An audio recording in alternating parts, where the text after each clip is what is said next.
다 같이 기도드리겠습니다.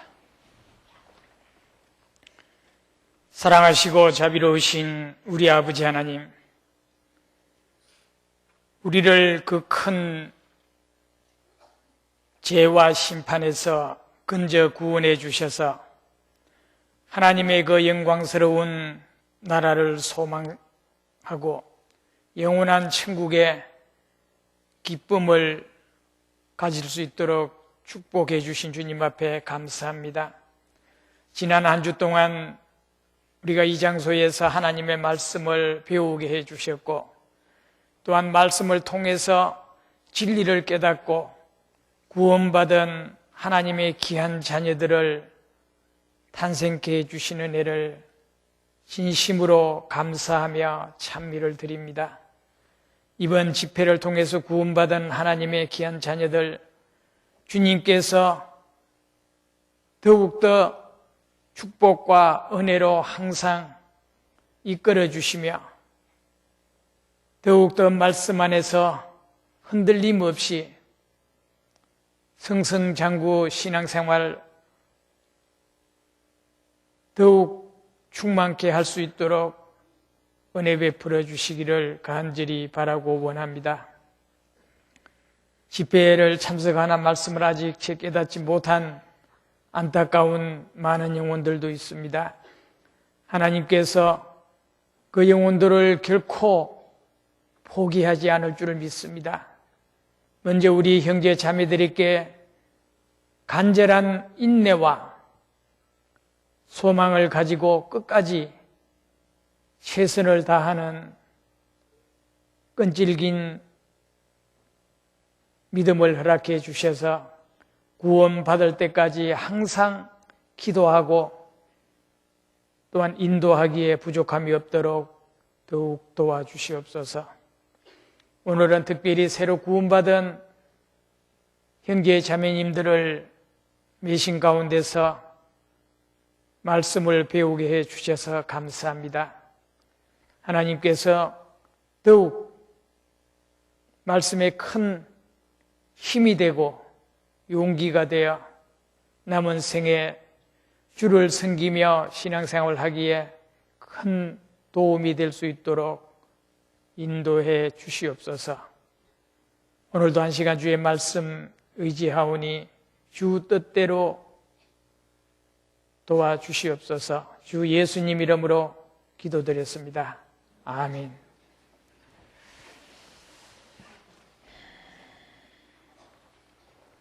마가복음 4장을 다 같이 찾겠습니다.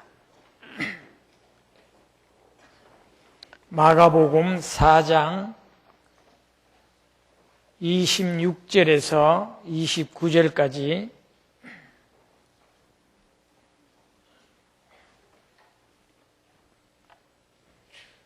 제가 봉독해 드리겠습니다.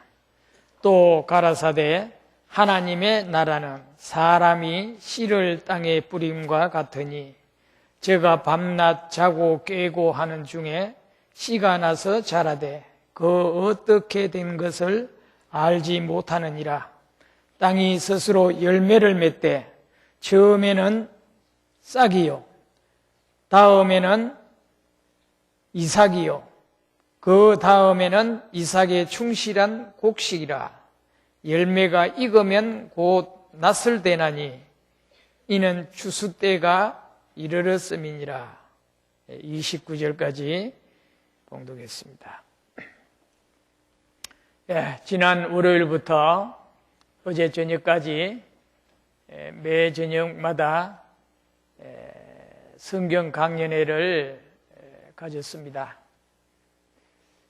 이번에 새로 참석하신 분들이 약 80여 명이 되는데, 그런데 이번 집회에 구원받은 분이 우리가 집계해서 확인한 게 약 20여 명이 되고, 나머지는 아직 구원을 못 받은 분, 또 뭐 한 번 말씀 와서 듣고 가신 분, 두 분 듣고 가신 분 다 해서 80여 명. 제가 왜 이 숫자를 공개하는 거 하니, 여러분들이 기도할 때 이번 80여 명 와서 한 번이라도 들으셨으니까 들은 분들 결코 포기하지 않고 구원받을 수 있도록 열심히 기도해 주시기를 바라고, 또 스스로 오신 분들은 아마 거의 없으리라고 생각을 합니다. 대개 여러분들이 이제 전도를 해서 모시고 오신 분들이 대개 거의 다라고 생각을 합니다. 한 번 듣고 포기한 분, 어떤 면에 생각하면은 좀 포기하고 싶기도 하고, 또 좀 서운한 생각도 들고, 여러 가지로 교차가 될 겁니다. 그러나 그 입장을 바꿔서 생각해 보면은 나도 그런 전철을 분명히 밟고 오늘 이 자리에 있다는 생각을 한번 해보십시오. 그러면은 더 열심히 최선을 다해서 끝까지 구원받을 때까지 포기하지 않는 것이, 그것이 우리가 믿는 믿음이라고 생각을 합니다. 그리고 오늘은 이렇게 좀 많으네요, 숫자가. 지난 월요일부터 저녁마다 전도 집회 때 이 숫자가 결코 안 됐거든요. 찬양대도 저 숫자가 절대 안 됐어요. 한 반밖에 안 됐고, 여기 숫자도 아마 반은 좀 더 됐을란가 모르겠습니다. 숫자가 이렇게 주일날은 많고, 물론 여러 가지 이제 사정이 있어서 참석 못하실 분들은 많이 있으리라고 생각을 합니다. 그런 분들에게 제가 참 부담스럽게 말하고 싶은 마음은 조금도 없습니다. 그건 어쩔 수가 없는 일이지만은, 시간이 있는데도 우리가 전도 집회 1년에 몇 차례를, 대집회는 몇 차례를 하는데 한 3차례 하죠. 3차례인가 몇 차례를 하는데, 이건 우리 교회로 보면 큰 행사입니다. 이보다 더 큰 행사가 없습니다. 그리고 여러분 가정에도 새 식구가 하나 늘게 되면은 온 가정이 축제 분위기가 되고 온통 그 일에 집중하고 최선을 다하는 그런 모습들을 아마 보고 느끼리라고 생각을 합니다. 우리가 이 전도 집회를 통해서 새롭게 구원받으신 분들을 오늘도 이렇게 이제 오늘 나오겠다고, 오늘 주일날 참석하겠다고 약속하신 분들이 22명입니다. 이번에 구원받고, 구원 안 받고도 오늘 참석하겠다는 분이 2분이 있고, 구원받고 참석하겠다는 분이 20여 명이 오늘 참석하겠다고 약속을 했다고 그렇게 이제 파악이 되고 있는데, 새 식구들이 몇십 명이 늘었다. 너는 이 일이 얼마나 우리 교회는 아주 극히 큰 경사스러운 일이 아닐 수가 없습니다. 이런 일에 먼저 구원받은 성도들이 정말 있는 힘을 다해서, 글쎄요, 참석 못하신 분들이 직장에서나 여러 가지 일터에서, 집에서 열심히 전도 집회를 위해서 비록 몸은 가 있지 않지만은 그러나 기도로 열심히 함께 하겠다는 그런 마음으로 함께 참여하신 분들에게 대해서는 대단히 고맙게 생각을 합니다. 그런데 그런 것도 없이 저녁에 텔레비 켜놓고 텔레비 보면서, 지금 교회에는 온 식구들이 비상이 걸려가지고 복음 전하는 일에 있는 힘을 다하고 있는데, 큰 잔치를 배설해 놓고 있는데, 나는 그 자리에서 떠나서 거실에 기대서 아니면 아랫목에 누워서 TV를 시청하고 있으면서 그런 분들은 오늘 좀 찔끔 가책을 받아야 될 줄 압니다. 그런 마음이 있어서는 절대로 안 되겠습니다.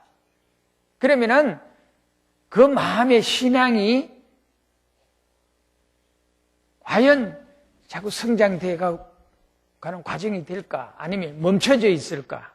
저는 생각할 때 멈춘 상태가 아닐까라는 심히 우려스러운 생각을 하게 됩니다. 우리는 주님 앞에 서는 날까지 결코 최선을 다해서 날로 오늘보다 내일이, 내일보다 모레가 점점 내 생활이 변해가는, 주님을 닮아가는 그런 생활 가운데 주님 앞에 서는 날, 아마 그 자리가 주님을 만나는 그 자리가 가장 영광스럽고, 그동안에 성경에 보면은, 요한계시록에 보면은 주님이 우리를 맞이할 때에 주님이 뭐라고 그랬습니까? 모든 눈물을 그 눈에서 씻기시고, 눈물을 씻기신다. 왜냐하면은 주님의 뜻대로 살려고 하면은 이 세상에 우리가 눈물을 흘릴 일들이 너무 많습니다. 어려운 고통들이 많습니다. 틀림없이. 그것 때문에 우리가 주님을 경히 여기고 태만히 할 수는 없잖아요.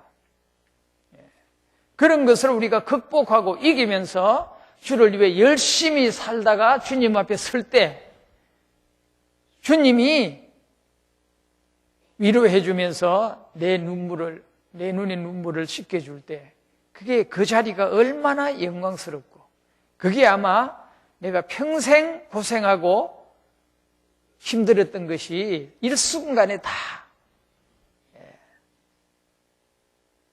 회복되지 않을까 하는 생각을 해봅니다.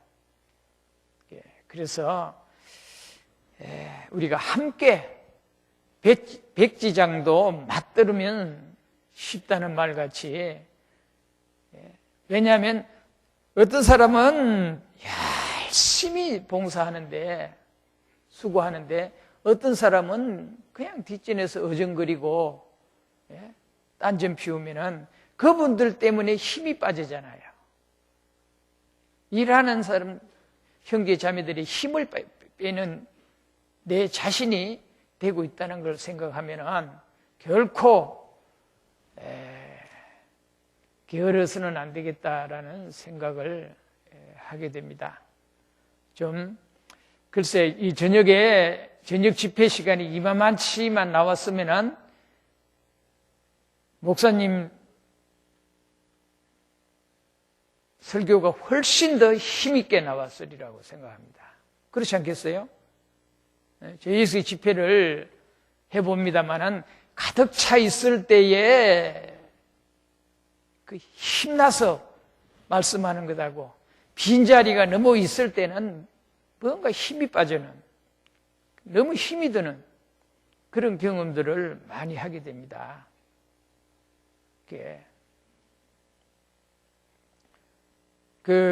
이 영화군데 신들러 리스트라는 영화, 2차 세계대전 때 이제 독일의 유명한 그 신발 만드는 공장 사장이 이제 신들러인데, 그 신들러가 독일 사람이잖아요. 독일 사람인데, 그가 유대인들이 그 학살당해 가는 모습을 보고, 그 유대인들을, 학살 당하는 유대인들을 빼내서 자기 공장의 직원으로 자꾸 이제 채용하게 되죠. 그래서 수백 명을 그 유대인들만 썼습니다. 학살당할 유대인들만 빼내서. 그 나중에는 아주 유대인들, 그 가스실에 들어가는 유대인들까지도 끄집어내려고 가진 방법으로 해서 이제 유대인들을 많이 살렸습니다. 그리고 이제 해방이 됐습니다. 해방이 됐을 때 이제 유대인들이 그 신들러에 대한 너무 고마워서 유대인들이 살아남은 유대인들이 끼고 있던 반지나 심지어는 금리밥을 뽑아서 그래가지고 신들러에게 반지를 하나 맞춰줍니다. 기념 반지를. 그걸 아주 감사하다는 표시로 맞춰주죠. 그걸 이제 선물을 고맙다는 이제 인사를 하게 됩니다. 그 마지막 신들러 리스트 영화의 마지막 장면에 보면은 이제 반지를 그걸 들고 무슨 말을 해요? 이것이 전쟁 나기 전에 이것이 내게 있었더라면 이것을 이걸 팔았었다면 유대인 몇 사람은 더 살렸을 텐데. 유대인 몇 사람을 더 살렸을 텐데. 그리고 자기가 기대고 있던 그 자동차를 가리키면서 이 자동차를 팔았더라면 유대인을 몇 사람을 더 살렸을 텐데. 그런 아쉬운 그런 말을 하는 장면에서 이제 영화가 끝이 납니다.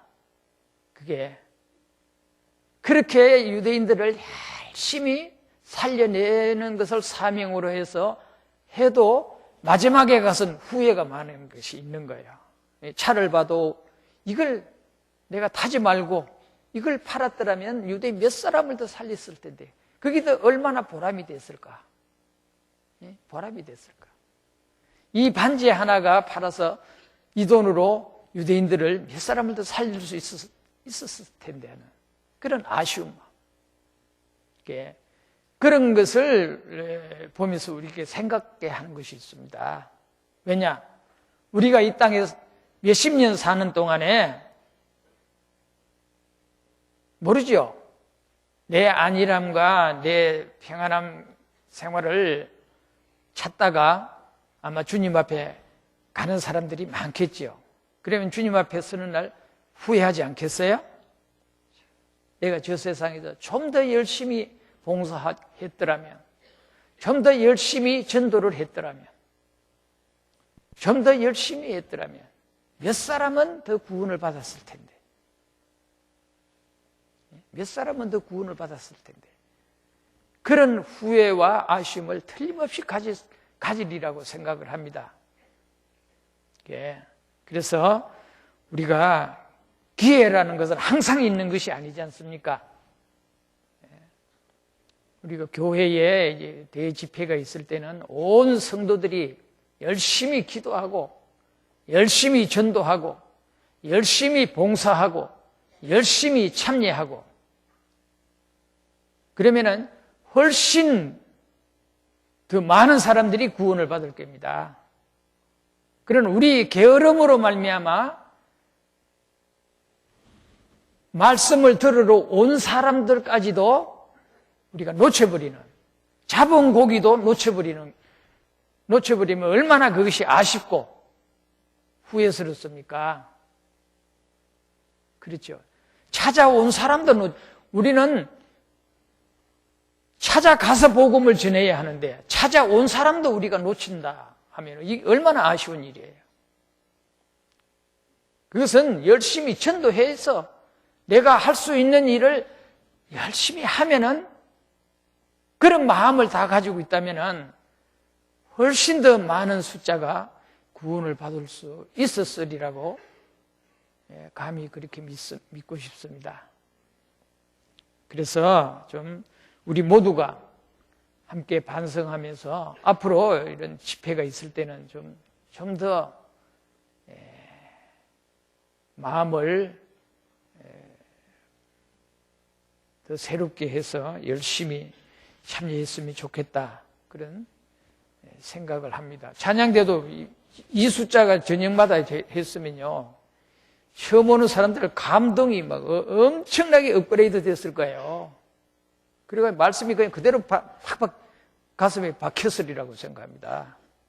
이 찬양이 얼마나 중요한데, 물론 전도하는 일이 있고 무슨 불가분한 일이 있어서 참여 못하는 사람을 제가 질책하고 싶은 생각은 수호도 없습니다. 그러나 할 수 있는데도 못한다면은 그건 당연히 질책을 받아 마땅하다고 생각을 합니다. 오해는 하지 마십시오. 찬양대. 저는 좀 남달리 좀 찬양대에 대해서 관심을 좀 갖고 싶은데 지금 찬양대가 많이 좋아졌지요? 많이 좋아졌습니다. 그냥 더 좋아지기를 저는 기대하고 기도하고 있습니다. 찬양대를 위해서 많이 기도해 주세요. 찬양대의 몫이 설교하는 목보다 결코 저는 뒤지지 않는다고 생각합니다. 아마 찬양대원들도 그 찬양대가 긍지를 가지고 아주 사명을 가지고 찬양을 연습하고 그리고 찬양을 아주 기도하는 마음으로 부를 때에 그 웅장한 하모니가 처음 오는 사람들 마음을 그 성도들 심금을 막 울려서 감동시켜서 구원받게 하고 또 게으르던 형제 자매들도 찬양대에 찬양 듣고 싶어서라도 그냥 후닥닥 일어나가지고 교회로 쫓아오는 그런 매력을 좀 느껴줄 수 있다면 얼마나 좋을까 그런 생각을 해봅니다. 잔소리가 길었나 모르겠습니다. 자, 이제 성경 배웁시다. 오늘은 이번에 구원받으신 분들 잘 새겨 들으시고 그리고 구원받으신 분들 오늘 안 나오신 분들 있잖아요. 안 나오신 분들은 꼭 CD나 탭을 구입해서 꼭 들려주세요. 전해주세요. 그리고 꼭 한번 듣게 만드시기 바랍니다. 구원받은 사람은 꼭 들어야 할 말씀이라고 생각을 하시기를 바랍니다. 본문을 보겠습니다. 또 가라사대 하나님의 나라는 천국이죠. 하나님의 나라는 사람이 씨를 땅에 뿌림과 같으니 농부가 씨를 땅에 뿌림과 같다. 저가 누구요? 농부가 저가 밤낮 자고 깨고 하는 중에 씨가 나서 자라되 그 어떻게 된 것을 알지 못하느니라. 그렇죠? 농부는 땅에 씨를 뿌리지만은 그 씨가 싹을 트고 잎이 나고 그게 자라서 이삭을 맺고 충실해지고 열매를 맺는 게 농부가 그걸 방법을 알겠어요? 그건 자고 깨고 그 시간에 흐르면은 농부는 정성스럽게 가꾸고 때가 되면은 자고 깨고 하는 가운데서 열매가 맺혀서 아주 충실한 풍성한 알곡을 농부에게 선사합니다. 그러듯이 복음 전하는 일에도 같다 그 말입니다. 신앙생활도 같은 방법이다 그 말입니다. 28절에 땅이 스스로 열매를 맺되 씨를 뿌리는 목적은 열매를 거두기 위해서 뿌리는 것이지 아무 목적 없이 뿌리는 게 아니죠. 열매를 맺되 처음에는 싹이요 다음에는 이삭이요 그 다음에는 이삭에 충실한 곡식이라. 세 가지로 말했습니다. 처음에는 싹이요 그 다음에는 이삭이요 그 다음에는 이삭에 충실한 곡식이라. 한 알의 밀이 땅에 떨어져 죽지 아니하면 한 알 그대로 있고 죽으면 많은 열매를 맺느니라. 그러죠? 그럼 뭘 가리킵니까? 죽는다라고 하는 것은 그건 희생을 말합니다. 희생을 말합니다. 우리가 복음 전하는 것도 희생 정신이 없이는 복음 못 전합니다. 자기 유익을 구하는 마음이 있다면 결코 복음 전할 수도 없고 전해도 열매가 없을 겁니다. 쭉쟁이밖에 안 맞을 겁니다. 그 열매가 죽었을 때 생명이 탄생하는 거예요. 죽었을 때. 안 죽으면 그대로 하늘 그대로 있습니다. 죽으면 싹이 납니다.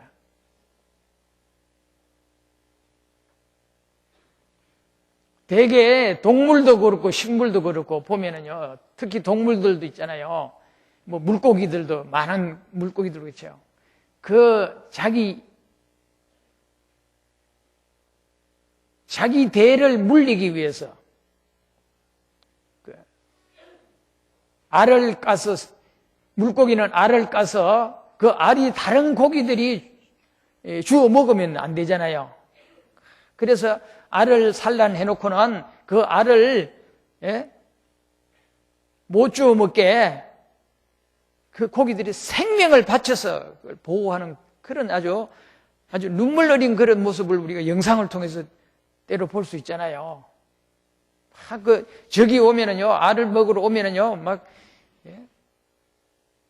목숨을 걸고 그냥 큰 고기도 그냥 막 뒤바다 쫓아내고 그러잖아요. 그렇게 하면서 어떻게 해요? 그러면서 막 이 공기를 그다 주입시켜야지 부화가 되니까. 그러니까 지느러미로 가지고 막 있는 힘을 다해서 그냥 그 알을 찾아다니면서 공기를 집어넣는 일을 합니다. 그렇게 해서 알이 까지고 거기서 새끼들이 탄생하면은요, 그러면은 어떤 어미는요, 기진맥진해가지고 죽어버립니다. 죽어버리면은 그 알에서 태어난 그 고기들이 그 엄마 살을 뜯어먹고 힘을 얻는 거예요. 엄마 살을 뼈만 놔두고 다 뜯어먹습니다. 그리고 힘을 얻어가지고는, 그러니까 이제 다른 큰 고기들을 피해서 도망가면서 살아가는. 짐승들도 그런 짐승들이 많잖아요. 사람도 마찬가지잖아요. 자녀들을 낳아서 오로지 자녀들 뒷배라지 하느라고 부모는요, 온통 그냥 목숨을 바쳐서 기진맥진하게 다 털어주고 그리고 죽습니다. 그런 부모들이 많지 않습니까? 여러분들도 아마 다 거기가 그럴 거예요. 그러듯이 이 복음도 그런 정신이 있어야 된다 이겁니다. 그런 정신이 없이 어떻게 되겠어요? 처음에는 싹이 납니다.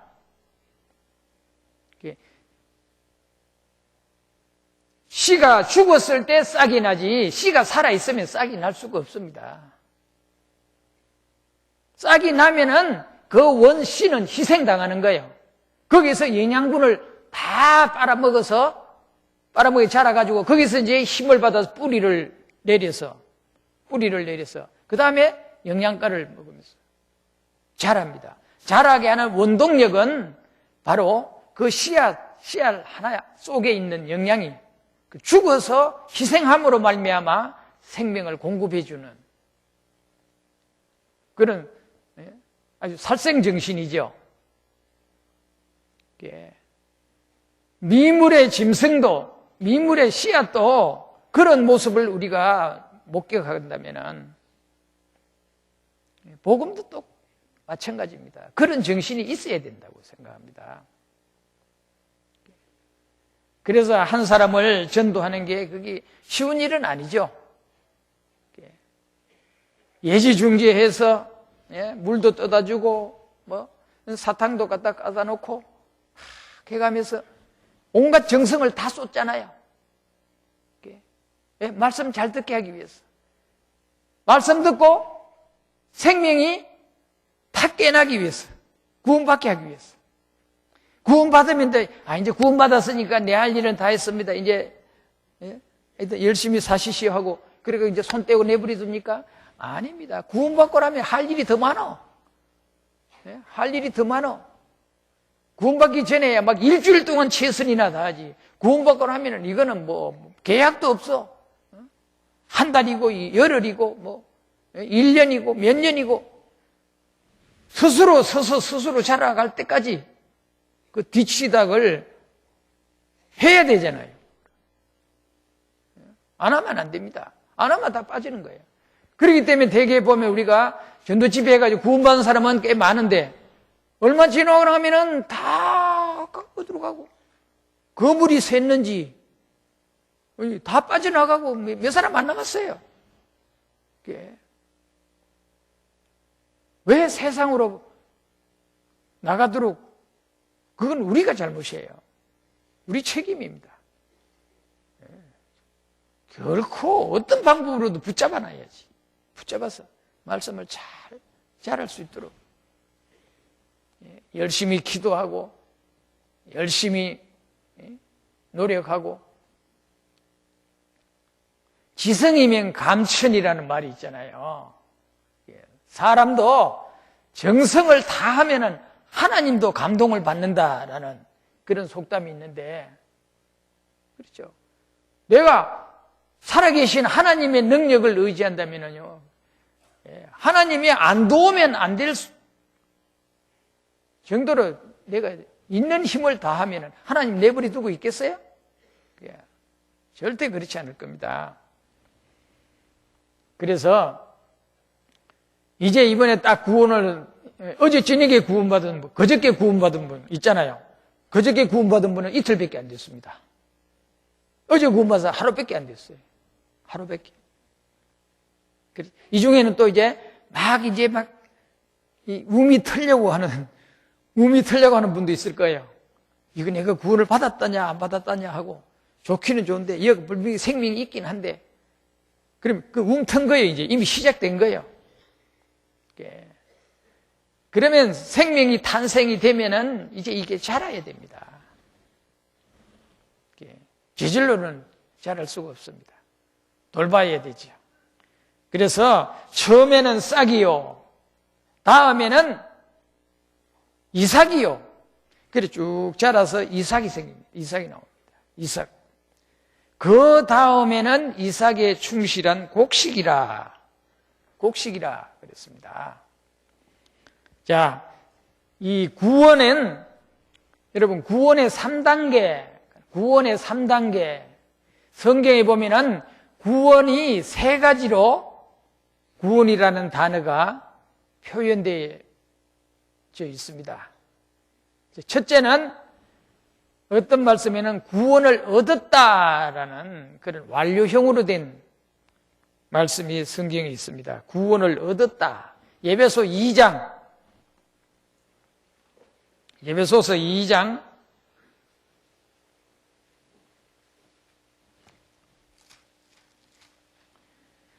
8절 9절 같이 읽겠습니다.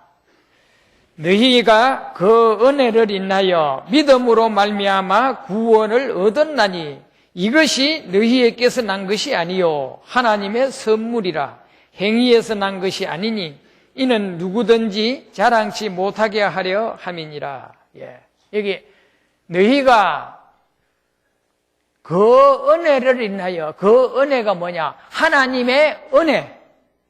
하나님이 은혜는 뭐예요? 선물이잖아요. 하나님이 주시는 선물, 구원의 선물, 그 은혜를 인하여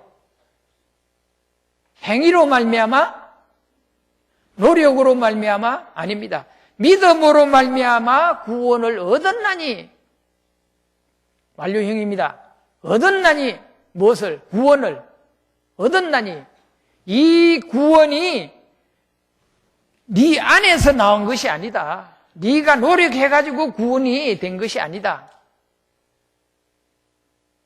하나님의 선물이다. 이 구원은 절대 100% 하나님의 선물이다. 행위에서 난 것이 아니니 이는 누구든지 자랑치 못하게 하려 함이니라. 그 구원은 영혼 구원을 가리킵니다. 그래서 구원의 3단계가 첫째는 영혼 구원, 두 번째 생활 구원, 세 번째 몸의 구원. 이 구원의 3단계예요. 영혼구원, 성품구원, 성품구원이라고도 말할 수 있어요. 생활구원, 그 다음에 몸의 구원. 그런데 첫째, 구원을 얻었나니 하는 완료형으로 된 것이 뭐냐? 영혼구원입니다. 베드로전서 1장을 보시겠습니다. 베드로전서 1장 9절 말씀.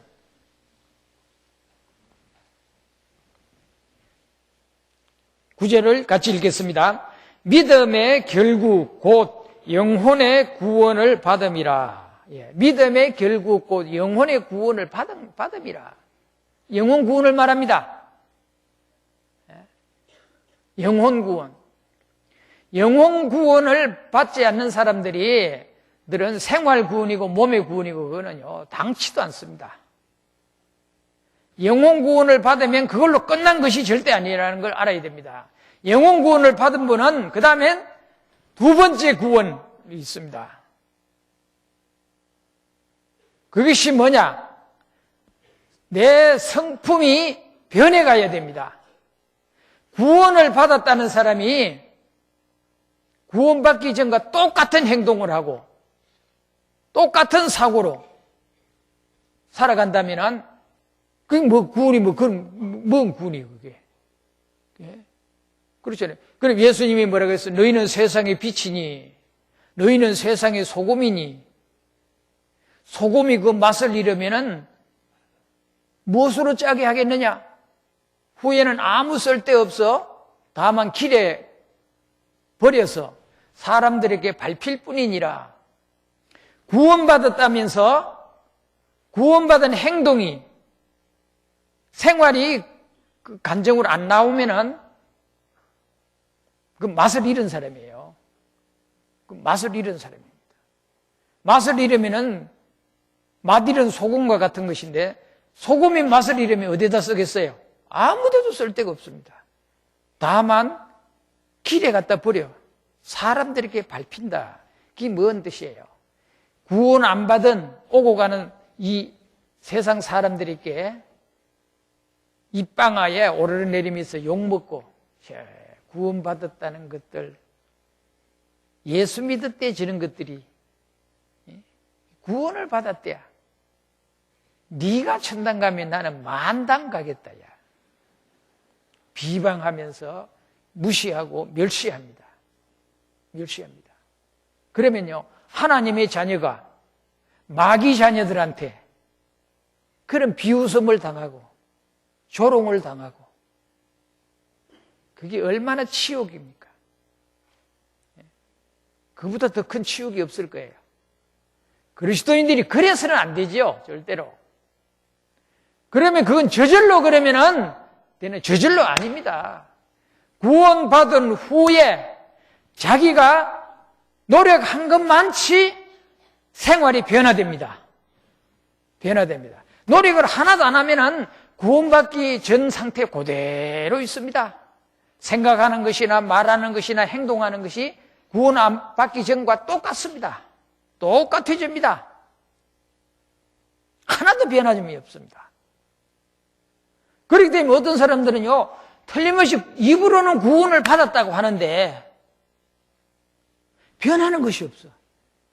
저 사람이 진짜 구원을 받았을까? 구원 못 받았을까? 그런데 또 교회는 와. 교회는 와. 아무 표정도 없어. 그냥 시계추같이 왔다가 갔다가 왔다가 갔다가. 그러면은 헷갈려요. 진짜 구원받았냐? 아직 구원을 못 받았냐? 그런 분은 절대 교제 대상이 없어져 버립니다. 구원을 받은 사람은 구원받은 사람들과 함께 교제를 할 때에 생활이 확확 변해져 버립니다. 어떻게 살아야 할 것을 캐치해요. 깨달아요. 하하, 구원받은 사람은 이렇게 살아야 되는구나. 아, 구원받은 사람은 저래야 되는구나. 그걸 깨닫고, 사람 누구나 눈치가 있잖아요. 안 물어도 자기가 스스로 알아서 그걸 처신을 합니다. 그런데 그게 하면서도 그렇게 즐겁고 신바람이 나지요. 구원 안 받은 사람은 구원받은 사람 속에 살려면요 안 돼요. 자불안성이에요. 완전히 그냥 바늘방석에 앉은 것 같이 그 자리가 얼마나 애롭고 힘드는지 모릅니다. 안 돼. 적응이 안 돼. 그 자리를 떠나면은 시원하고 그 자리만 가면 답답하고 숨도 크게 못 쉬겠고 그렇게 얼마 하다가는 그냥 떠나버린다고요. 떠나버린다. 왜? 생명이 없기 때문입니다. 생명이 있으면은 가면은 점점 적응이 됩니다. 잘 동화됩니다.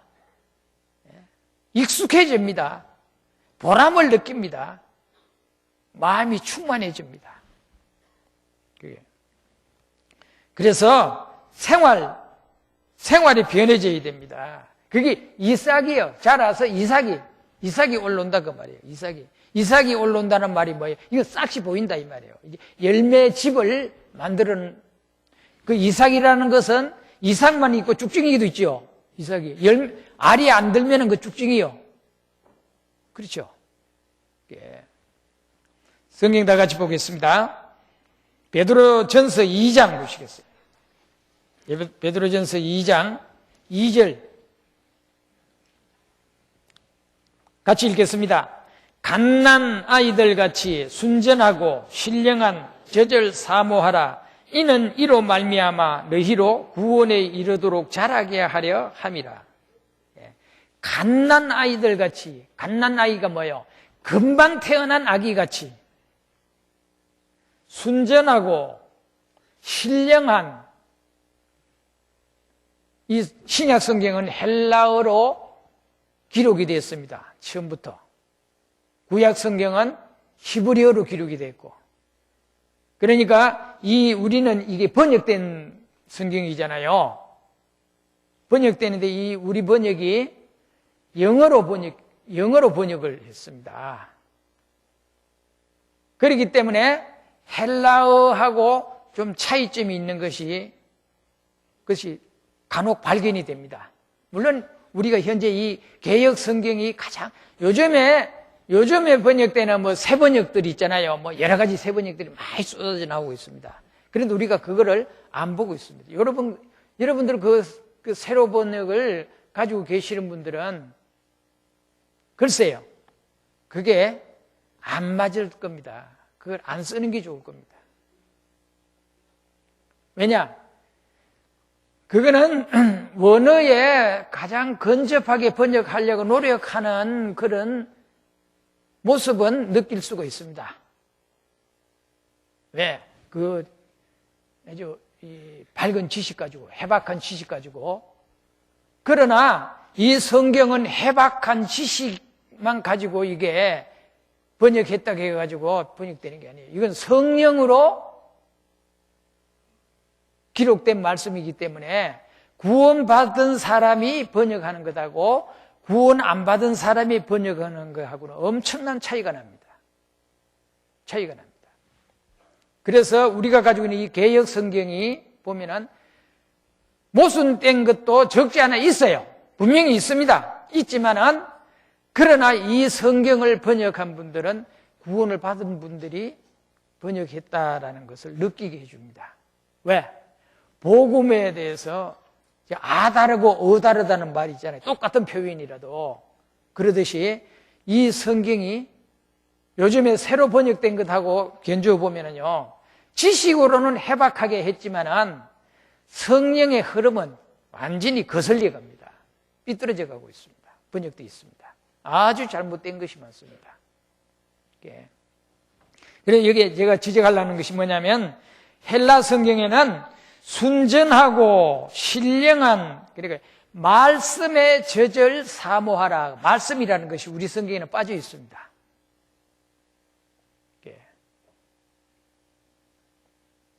말씀의 젖을 사모하라. 이로 말미암아, 이 말씀으로 말미암아 너희로 구원에 이르도록 자라게 하려 함이니라. 여기 구원에 이르도록이라는 구원이라는 단어가 나오죠. 이 구원은 무슨 말이에요? 구원에 이르도록 진행형입니다.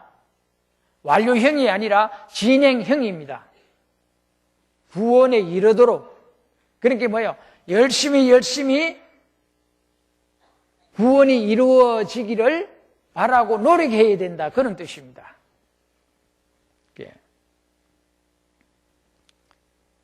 성경이 또 한 곳에도 보여요. 빌립보서 2장.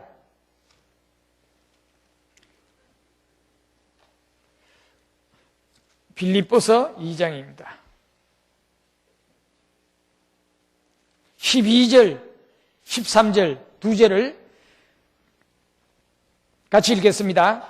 그러므로 나의 사랑하는 자들아, 너희가 나 있을 때뿐 아니라 더욱 지금 나 없을 때에도 항상 복종하여 두렵고 떨림으로 너희 구원을 이루라.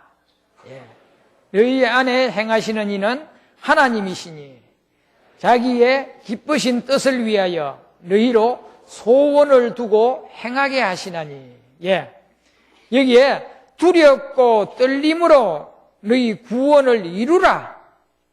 두렵고 떨림으로 너희 구원을 이루라. 왜 여기에 두렵고 떨림으로 구원을 이루어 가라? 이 말은 구원받은 사람들 같이 변해져 가라 그 말입니다. 구원을 받았으면은 구원받은 사람 같이 돼야 됩니다. 구원받은 사람은 모델이 누구냐? 예수님이 우리 모델입니다. 예수님과 같이 닮아가야 됩니다. 그래서 예수님의 그 깊이와 예수님의 그 높이와 예수님의 그 넓이와 예수님의 그 길이와 모든 것이 예수님의 모습으로 점점 성화되어 가야 되는, 닮아져 가야 되는. 보세요. 부부가 결혼하기 전까지는 전혀 다른 환경과 다른 가문에서 다른 생활을 하면서 살았습니다. 다른 부모 밑에서. 그렇죠? 그러다가 이제 눈이 맞아서 결혼을 했습니다. 결혼을 하면은, 결혼해서 살면 처음에는 뭐 깨가 서말이라 그러죠. 그런데 그게 계속 그러면 되겠어요? 절대 계속 그럴 수 없어요. 조금 지나고 나면은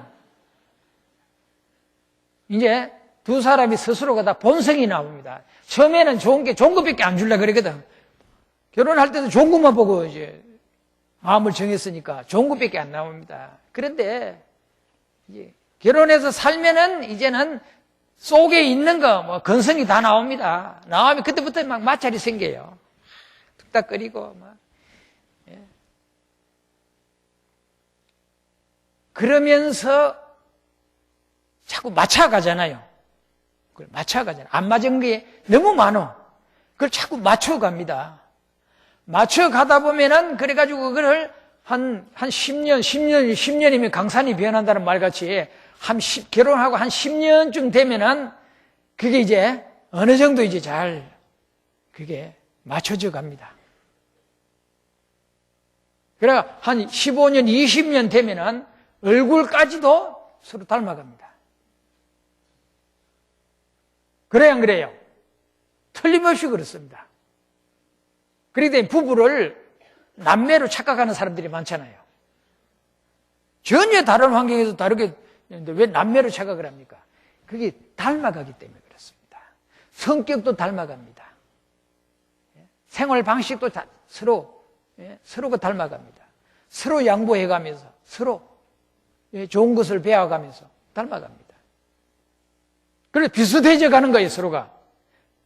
그리스도인들 신앙도 마찬가지예요. 구원받고 주님을 닮아가는 노력을 하면 할수록 점점 주님을 닮아가는 생활이 되어집니다. 주님의 모습을 예? 그리스도의 형상이 내 안에 자꾸 이루어지는 거예요. 이게. 그러면은 처음에는 얼굴이 아주 흉한 얼굴도 제가요,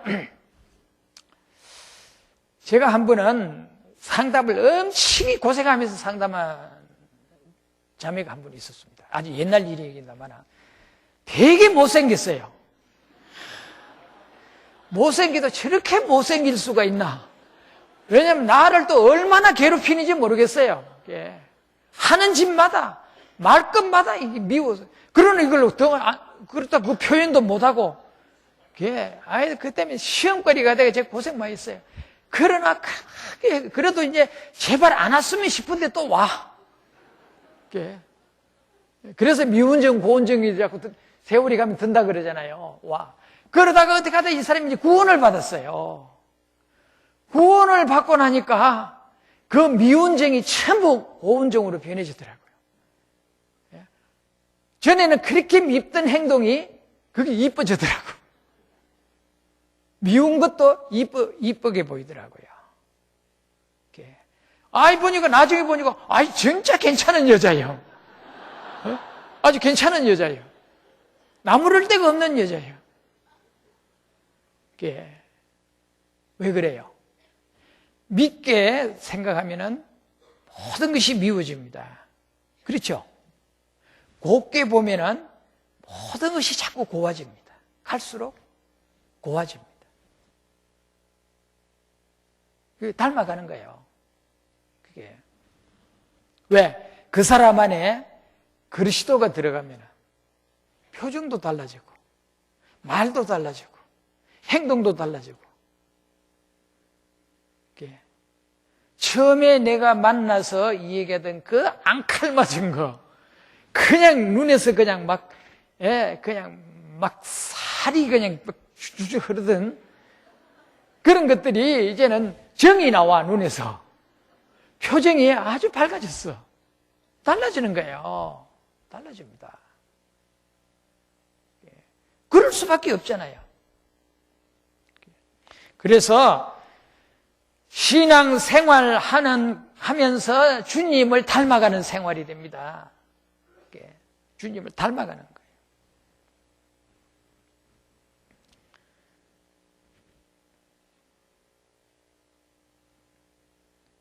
그렇기 때문에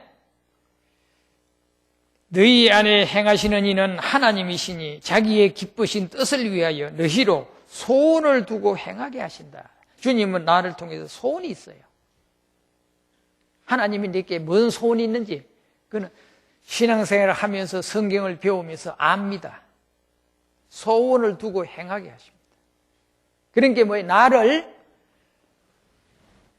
하나님이 써먹으려면은 미운 것 가지고는 써먹으면 안 되잖아요. 점점 안 되잖아요. 그러니까 뭐예요? 나를 아주 곱게, 유순하게 하나님이 나를 자꾸 다듬는다고.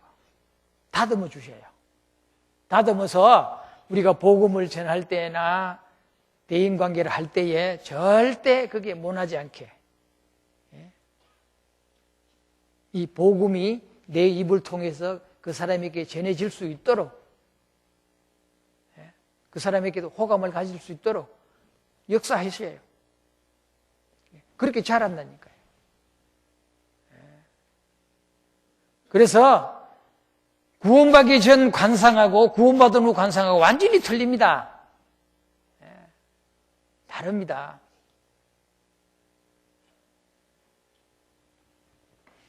그 생활이 점점 주님을 닮아가는 생활이 되집니다.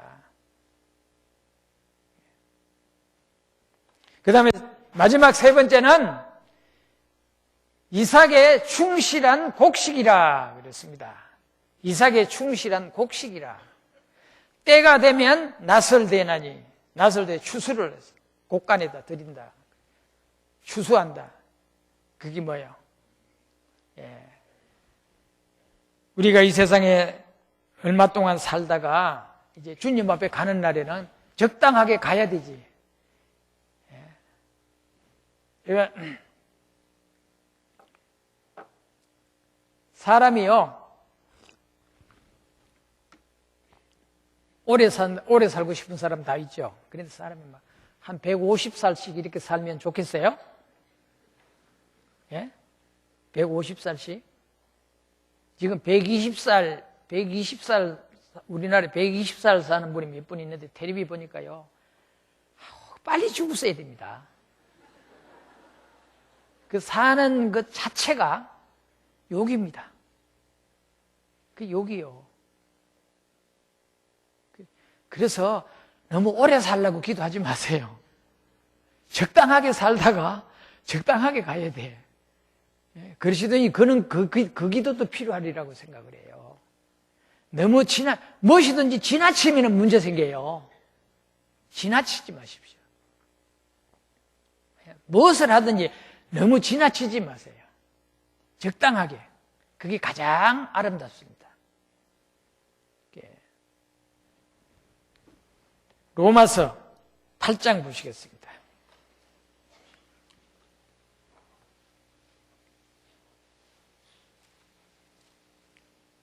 로마서 8장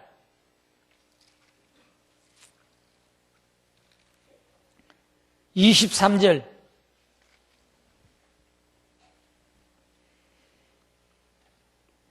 다 같이 읽겠습니다. 이뿐 아니라 또한 우리 곧 성령의 처음 익은 열매를 받은 우리까지도 속으로 탄식하여 양자될 것 곧 우리 몸의 구속을 기다리느니라. 여기에 성령의 처음 익은 열매를 받은 우리까지도, 구원받은 우리가, 구원받은 자를 말하는 겁니다. 구원받은 우리까지도, 열매를 받은 우리까지도 속으로 탄식하여 양자될 것 곧 우리 몸의 구속을 기다리느니라.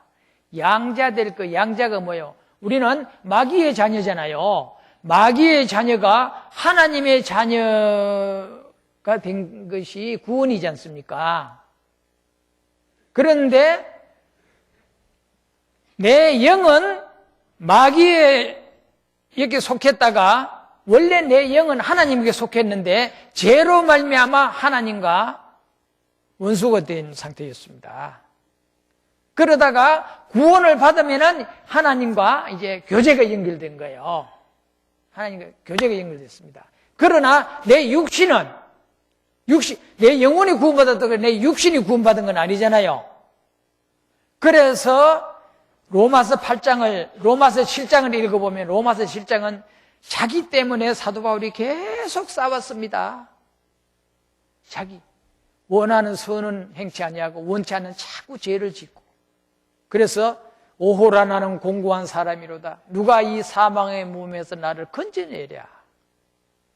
원하는 선은 행치 아니하고 원치 않는 죄는 자꾸 짓고, 그래서 내 안에 두 법이 서로 싸우고 있다는 것을, 여러분 구원받은 사람은 내 안에 두 법이 서로 싸운다는 것을 자주 느낄 겁니다. 어떤 문제를 결정할 때도 싸웁니다. 육신과 성령이 싸웁니다. 성령은 하지 마라 그러고 육신은 하라 그러고, 어느 가는 길도 성령은 가지 마라 그러는데 육신은 가라 그래요. 그래서 가야 될까 말아야 될까 싸웁니다. 그렇죠. 해야 될까 말아야 될까, 먹어야 될까 먹어서 안 될까, 읽어야 될까 읽어서 안 될까. 그렇죠. 그리스도인들이요 아주 속된 연애 소설을 읽는 게 합당치 않잖아요. 그리스도인은 성경을 읽어야지. 그렇잖아요. 신앙에 도움을 되는 걸 봐야지. 속된 그 아주 마초 신경을 아주 자극하는 그걸 보고 넋이 빠져가지고 빠지면은, 그러면 이 속에서 싸웁니다. 둘이 안 돼. 아이 재미있는데 하고 자꾸 싸웁니다. 그렇죠. 그래서 사도 바울이 두 사이에서 고통을 당해. 오호라 나는 공고한 사람이로다. 이 사망의 몸에서 누가 나를 건져내랴. 두 법이 싸우고 있다는 걸 느낍니다. 그런데 이게 강한 편으로 끌려가는 거예요. 육신이 강하면 육신에게 끌려가고, 내 안에 있는 성령이 강하면 성령에게 육신이 끌려오고. 그런데 그리스도인들은 항상 성령에게 육신이 끌어당겨야 돼요. 끌어당겨야 됩니다. 누가 더 센 대로 자꾸 끌려가니까. 그래서 이 두 사이에 끼어 있는 겁니다. 그래서 속으로는 탄식한다. 탄식하는, 괴롭다 이 말이에요.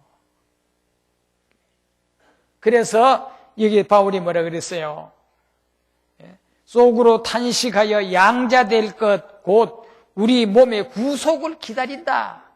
이게 몸의 구속, 영혼의 구속도 아니고, 영혼 구원도 아니고, 생활 구원도 아니고, 몸의 구속을 기다린다.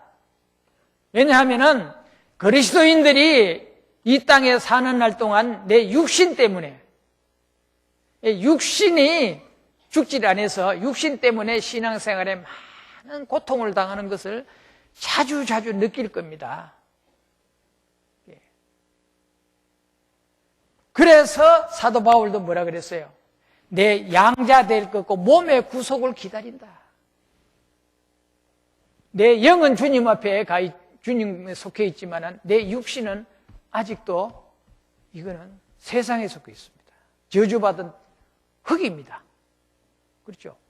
이 땅이 저주받았다 그랬잖아요. 아담이 범죄할 때.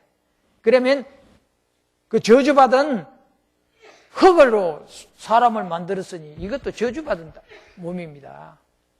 저주받은 이 몸으로 천국에 갈 수 있겠어요? 못 가죠. 못 갑니다. 그래서 죽어서 부활을 당하든지 살아서 주님이 공중 재림하실 때는 어떻게 된다 그랬어요? 구원받은 사람들이 몸이 변화된다 그랬습니다. 살아남은 자들의 몸이 변화돼서 신령한 몸으로 변화돼서 신령한 몸으로 변화돼 이게 올라가지 몸이. 이게 변화되지 않으면은 이 몸뚱어리가요, 저는 아주 약하지만 아무리 약해도 이게 올라갈 수 있겠어요? 이게 못 올라가죠. 어떻게 올라가겠어요? 어림도 없습니다. 그러나 보세요. 예수님 부활하신 후에 어떻게 했어요? 제자들이 문을 딱 닫아놨는데 예수님이 삥 하더니 예수 탁 나타났어요. 그렇잖아요. 삥 하더니 어디로 가고 없어요. 문을 열어준 사람도 없고, 나갈 구멍도 없는데, 그게 뭡니까? 그게 바로 4차원 세계예요. 4차원. 4차원 세계의 삶은 시간과 공간의 제재를 받지 않습니다. 우리는 구원받은 사람은, 우리 사람은 3차원 세계에 살고 있잖아요. 식물은 1차원 세계, 동물은 2차원 세계, 사람은 3차원 세계를 삽니다. 그러나 천국은 4차원 세계입니다. 신령한 몸이 되면은, 그래서 저는 제가 한 번은 미국 가가지고 시카고 갔을 때 형제들이 시카고에서 저 나이아가라 폭포를 구경하라고 하자고. 갔다 오는데 나흘 걸린대요. 나흘을 걸려야 제대로 구경을 한대요. 그래서 그 나흘 봐도 번치만치 됩니다. 다 못 봅니다. 다 못 봅니다. 그래, 그러면 가지 맙시다. 난 그거 아껴 놓을래요. 그렇게 좋은 데를 이 불 한 잔 눈 가지고 필요하게 가가지고 좋네. 그리고 또 피곤하게 또 오고, 아이고 내 나중에 남겨놨다가 나중에 내가 완전한 몸으로 변화될 때 그때 가가지고 만끽하면서 보려고 남겨놓을래요. 이게 뭔 뜻이냐고 그랬어요. 내가 천년왕국 때 그때 나가보려고. 천년왕국 때는 신령한 몸으로 살잖아요. 우리는 구원받은 그리스도인은 신령한 몸으로 살잖아요. 신령한 몸으로 이 땅에 천년을 살아야 됩니다. 여러분, 그래서요, 너무 좋은데 구경하려고 애쓰지 마세요. 그거 다 돈, 그 돈이 다 뻥이에요, 그게. 그렇게 그걸, 눈은 보아도 족함 없고, 예? 입은 먹어도 차지 않는다 그랬어요. 이게, 차지 않습니다. 그렇게 채우려고, 보려고 했어요. 천년 왕국 때까지 천년 동안을 우리가 이 땅에 살아야 됩니다. 그때 구석구석이 좋은 거 만끽하면서 구경 다 하세요. 예, 그때는 여비도 안 들어요. 예, 비행기 타고 다닐 필요도 없어요. 내가 나야가라 폭포 가고 싶은 마음이 있으면 삥 하면 그 나야가라 탁 나타난다고요. 예. 언제든지 볼 수 있습니다. 그런 신령한 몸으로 보니까 얼마나 좋겠어요. 그 육신의 몸 가지고 그 돈 없애가면서. 그래서 저는 나야가라 폭포를 포기하고 지금까지도 그 갈망 하나도 없습니다. 제가 미국 여러 번 갔지만은요, 아직 나야가라 폭포 한 번도 안 가봤어요. 왜? 그렇게 좋다는데, 마지막으로 천년 왕국 때 가보려고 제가 남겨놨습니다.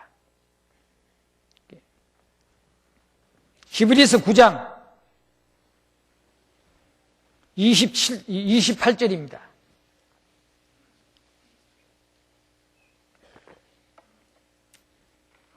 같이 읽겠습니다. 이와 같이 그리스도도 많은 사람의 죄를 담당하시려고 단번에 들이신 바 되셨고 구원에 이르게 하기 위하여 죄와 상관없이 자기를 바라는 자들에게 두 번째 나타나시리라. 예. 구원에 이르게 하기 위하여, 이 구원에 이르게 한다 이 말이 몸의 구원을 말합니다. 이 육체 구원, 신령한 몸으로 변화되는 걸 가리킵니다. 이르게 하기 위하여 죄와 상관없이 자기를 바라는 자들에게, 죄와 상관 있는 자는 지금 신령한 몸으로 변할 수가 없습니다. 죄와 상관없는 자, 그게 뭐예요? 구원받은 사람은 죄와 상관이 없습니다. 그렇죠? 죄와 상관이 있어요? 죄와 상관없습니다. 천국 가잖아요. 죄와 상관없이 자기를 바라는 자들에게, 주님을 기다리는 자에게 두 번째 나타나시리라. 두 번째. 그게 뭐냐면 주님 앞, 신령한 몸으로 주님을 맞이하는 것을 말하는 겁니다. 빌립보서, 이걸 좀 자세하게 공부하면 좋은데 시간이 없습니다. 빌립보서 3장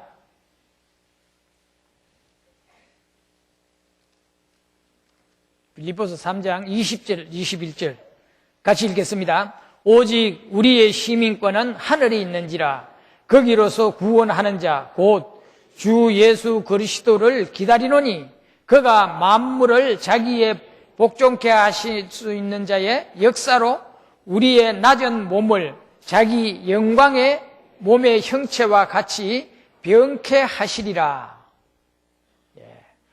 오직 우리의 시민권은 이 세상에 있는 것이 아니라 하늘에 있습니다. 하늘에 있는지라 거기로서, 그 하늘로서, 천국에서 구원하는 자 곧 주 예수 그리스도를 기다리노니. 여기 구원하는 자, 이 구원이 뭐냐? 몸의 구원을 말합니다. 신령한 몸의 구원.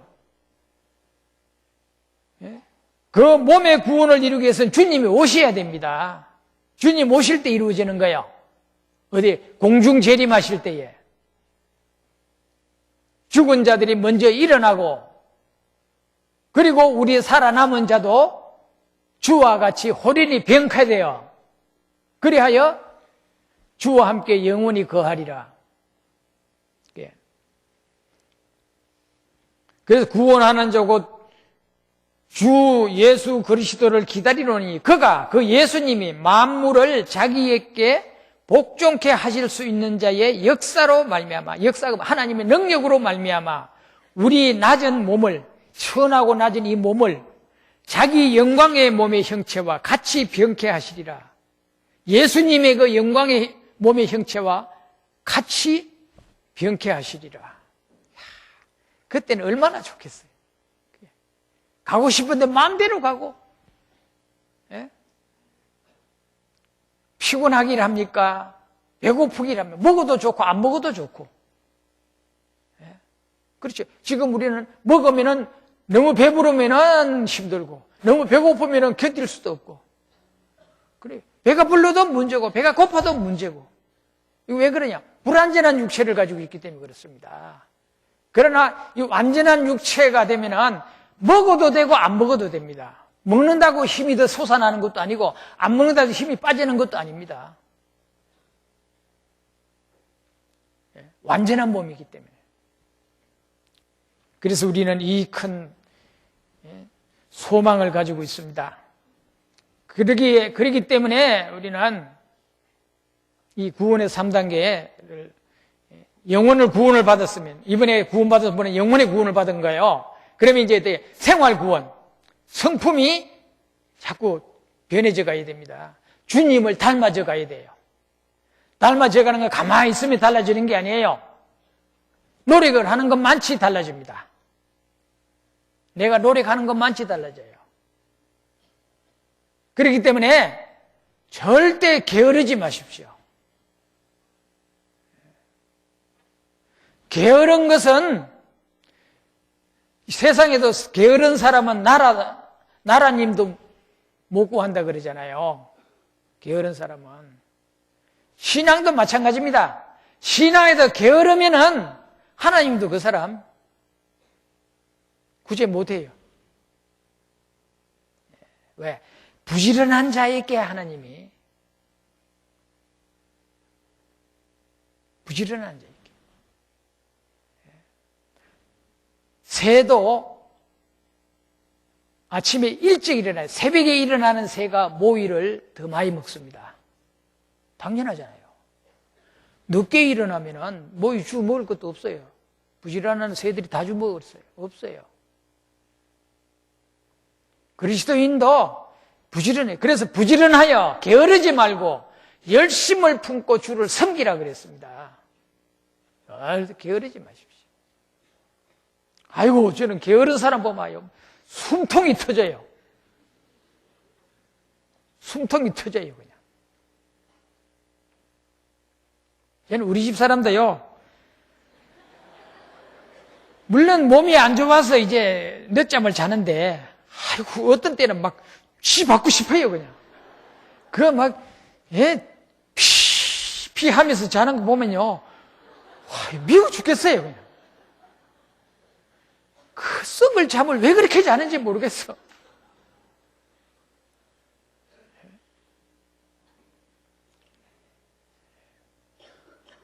우리 그리스도인들은 부지런해야 된다고 생각합니다. 부지런해가지고 남 주는 거 아닙니다. 부지런해서 내 신앙을 자꾸 키워야 돼요. 열심히 자라게 해야 됩니다. 게으르면은 내가 손해요. 손해요. 성경이 뭐라 그랬어요? 게으른 자는 잠언에 보면은 먹을 것을 짚고도 입으로 끌어당기기를 싫어하느니라 그랬어요. 그건 죽어버려야지. 죽어도 싸, 그거. 먹을 잡고도 끌어당기는 게 힘들어서 입으로 끌어당기기를 싫어한다 그랬어요. 죽어야지 뭐. 부지런해야 된다고 저는 생각합니다. 그래서 그가 만물을 자기의 복종하실 수 있는 자의 역사로 말미암아 우리의 낮은 몸을 자기의 영광의 몸의 형체와 같이 변케 하시리라. 몸이 변해지는 거예요. 영광의 몸으로 변케 하시리라. 그래서 변화된 생활이 우리에게는 필요하다고 생각합니다. 날로 오늘보다는 내일이 또 새로워져야 되고 내일보다는 모레가 새로워져야 되고 항상 새롭게 사는 비결은 적극적으로 사는 비결입니다. 적극적으로 살아야 됩니다. 그러면은 나를 자꾸 발전시키고 성화시킬 수 있을 겁니다. 노력 안 하면은 안 자랍니다. 신앙은 절대로 안 자랍니다. 그대로 머무르 있습니다. 포기하면은 그대로 있습니다.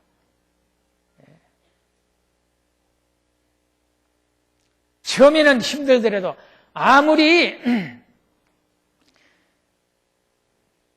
마차도요, 무거운 짐을 실어 있는 마차도요, 처음에는 그걸 움직이려면 힘들겠죠.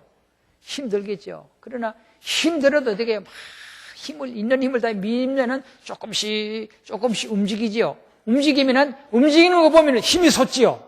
힘이 솟아서 어떻게 막 더 힘을 내서 밀죠. 밀면은, 그러면 이제 속도가 이제 조금씩 빨라지지요.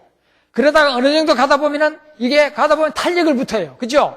탄력 붙으면은요, 빈수레보다도 훨씬 더 빨리 갑니다. 훨씬 더 빨리 갑니다. 왜? 그 체중, 무게를 실어 있으니까, 그 무게 때문에 더 빨리 가듯이요. 게으른 사람도 힘을 다해서, 최선을 다해서 노력하면은 조금씩 움직여지고 달라질 겁니다.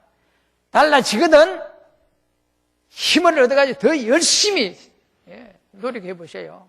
그러면은 잘 돌아갈 거예요. 잘 돌아가면은 더 열심히 해보세요. 그러면요, 탄력 붙여서 막, 앞서가서 사람들 막 추월해가 달려갈 겁니다.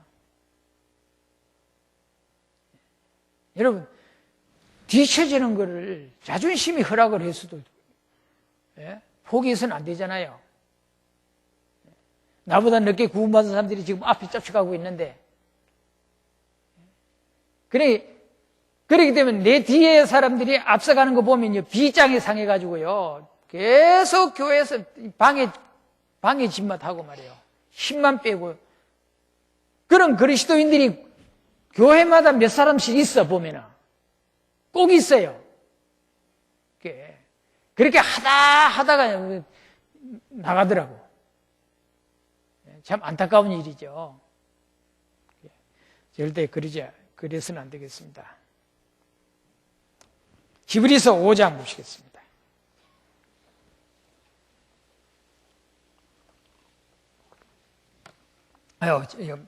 시간이 좀 많이 가는데 그냥 성경만 좀 무진히 집에서 꼭 찾으면서 한번 자주 되새김질을 해서 좀 여러분들에게 양식을 만드시기 바랍니다. 히브리서 5장 12절에서 14절까지 같이 읽겠습니다. 때가 오래므로 너희가 마땅히 선생이 될 터인데 너희가 다시 하나님의 말씀의 초보가 무엇인지 누구에게 가르침을 받아야 할 것이니 젖이나 먹고 단단한 음식을 못 먹을 자가 되었도다. 대저 젖을 먹는 자마다 어린 아이니 의의 말씀을 경험하지 못한 자요 단단한 식물은 장성한 자의 것이니 저희는 지각을 사용함으로 연단을 받아 선악을 분별하는 자들이니라. 갓 구원받은 사람은 선이 뭔지 악이 뭔지도 모릅니다.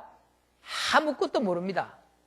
그렇기 때문에 때가 오래므로 너희가 당연히 마땅히 선생이 될 터인데 선생 되다가 금방 나가지고 선생 되려고 하면 되겠어요? 안 되죠. 아무리 바빠도 계단을 밟아 올라가야 돼.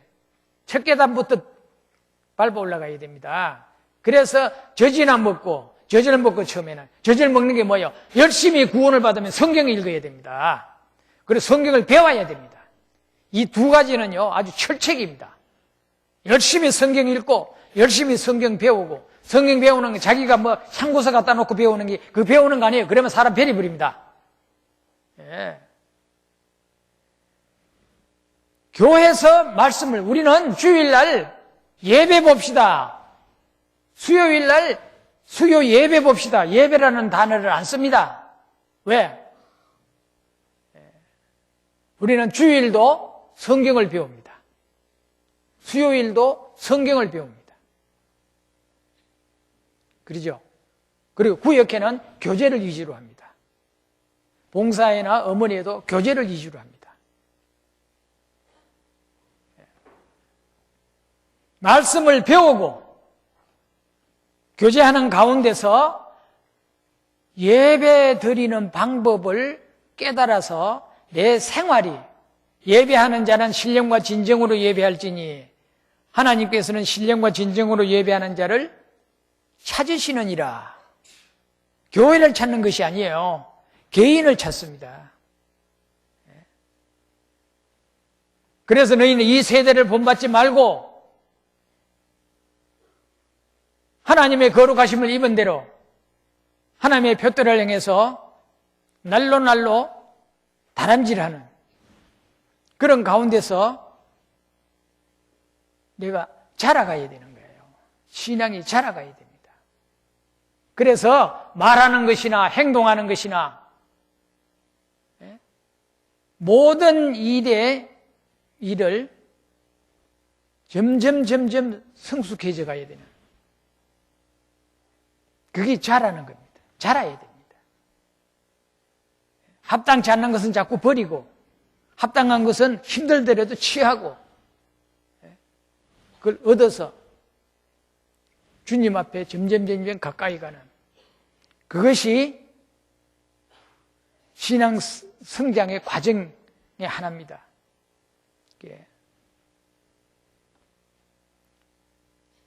그렇지 않고 아무런 생각 없이 그냥 되는 대로 사는 그런 생각을 가지고는 절대로 아닙니다. 그래서 고린도전서 3장에 보면 사도 바울이 내가 너희를 저주로 먹이고 밥으로 아니하였노니 이는 너희가 감당치 못하였거니와 지금도 못하리라. 왜 이렇게 성장이 더디냐? 고린도 교회에게 책망하는 편지입니다. 너희가 아직도 어린아이로다. 아직도 어린아이로다. 책망하는 겁니다. 그래서 우리가 지금 자라가야 됩니다. 자라가기 위해서. 그래서 마태복음 4장 4절에 예수께서 대답하여 가라사대 기록되었으되 사람이 떡으로만 살 것이 아니라 하나님의 입으로 나는 모든 말씀으로 살 것이라 하였느니라 하시니, 육신이 밥을 먹어야 살잖아요. 영은 하나님 말씀을 읽고 배워야 건강이 유지됩니다. 에너지가 공급됩니다. 에너지 공급 안 되고 어떻게 힘을 생활할 수 있겠어요? 신앙생활도 마찬가지예요. 신앙 끊임없이 에너지가 공급되어야 됩니다. 그게 뭐예요? 하나님의 말씀은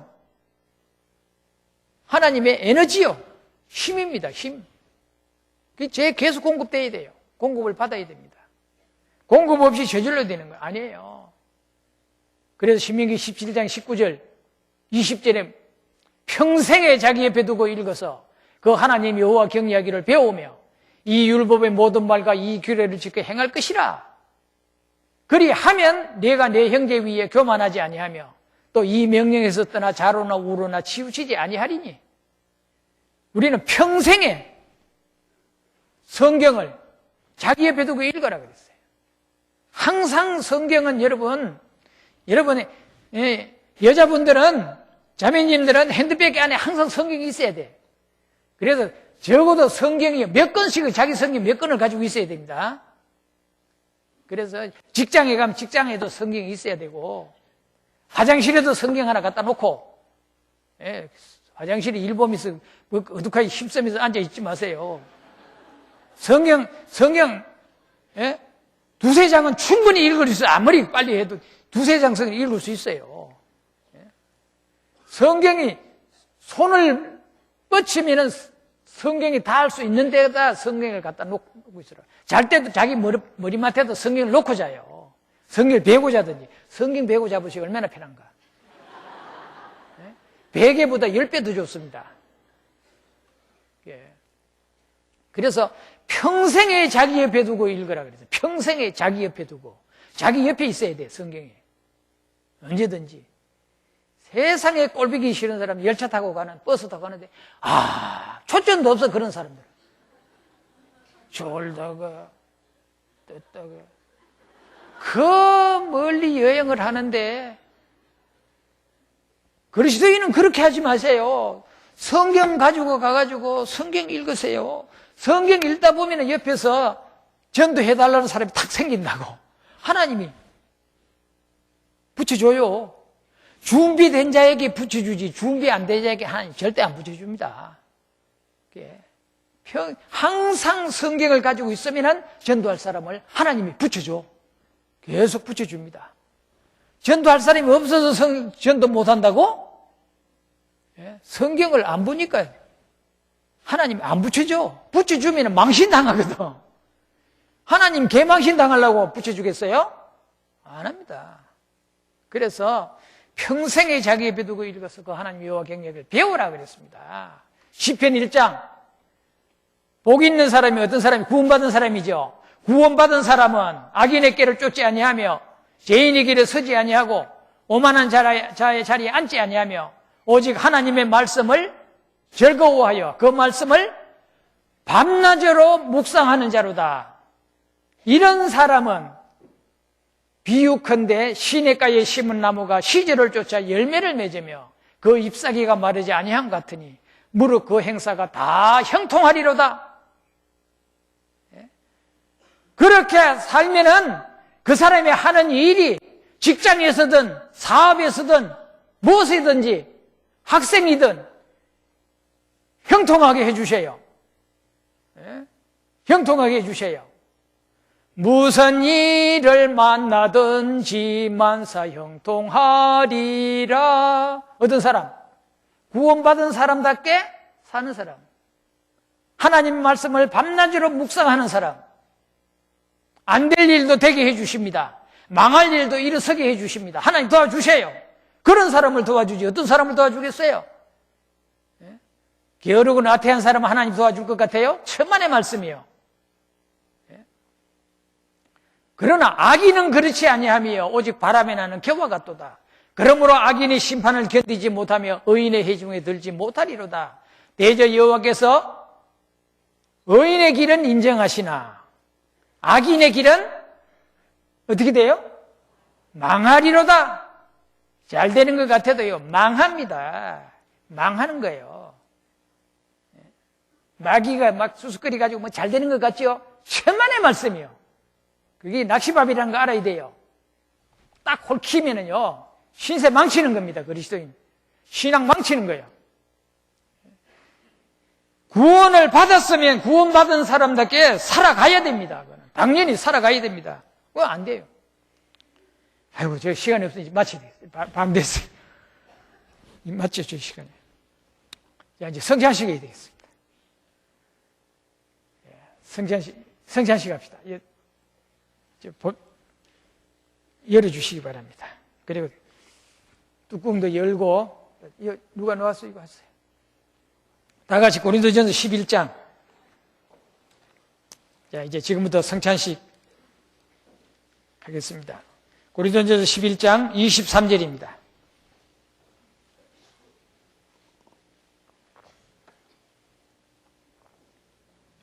23절 내가 너희에게 전한 것은 주께 받은 것이니 곧 주 예수께서 잡히시던 밤에 떡을 가지사 축사하시고 떼어 가라사대 이것은 너희를 위하는 내 몸이니 이것을 행하여 나를 기념하라 하시고 식후에 또한 이와 같이 잔을 가지시고 가라사대 이 잔은 내 피로 세운 새 언약이니 이것을 행하여 마실 때마다 나를 기념하라 하셨으니 너희가 이 떡을 먹으며 이 잔을 마실 때마다 주의 죽으심을 오실 때까지 전하는 것이니라.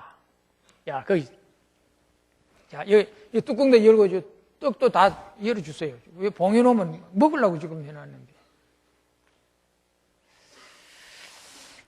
예. 예수님이 이 땅에 오셔서 십자가에 못 박혀서 피 흘리심으로 우리가 구원을 받았습니다. 구원받은 하나님의 자녀들로 구성된 주님의 몸된 교회를 세우셨습니다. 최초의 교회가 사도행전에 나오는 사도행전 2장에 나오는 예루살렘 교회입니다. 예루살렘 교회. 예수님이 마지막 제자들에게 명령을 했죠. 너희는 예루살렘을 떠나지 말고 내게 능력이 입힐 때까지 이 성에 예루살렘에 기다리라. 기다리라. 왜? 약속하신 성령을 보내주시겠다고 약속하시겠다고. 기다리라.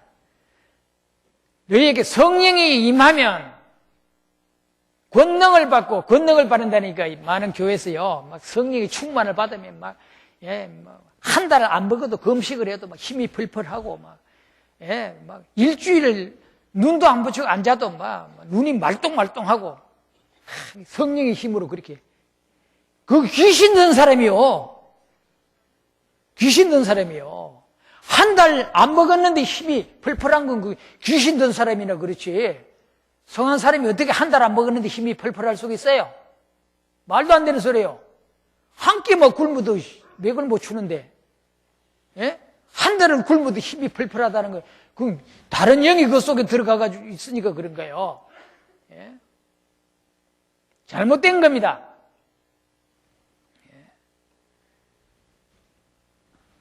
성령이 너희에게 임하시면 너희가 권능을 받고, 그 말이 뭡니까? 성령 없이 구원을 못 받습니다. 구원은 성령으로 말미암아 구원을 깨닫게 해주시는 거예요. 성령의 역사입니다. 그래서 복음은 교회를 통해서 복음이 전해집니다. 개인을 통해서 복음이 전해지는 게 아닙니다. 그렇기 때문에 예수님이 제자들에게 예루살렘을 떠나지 말고 감난산에서 500여 명이 있는 가운데서 그 말을 했잖아요.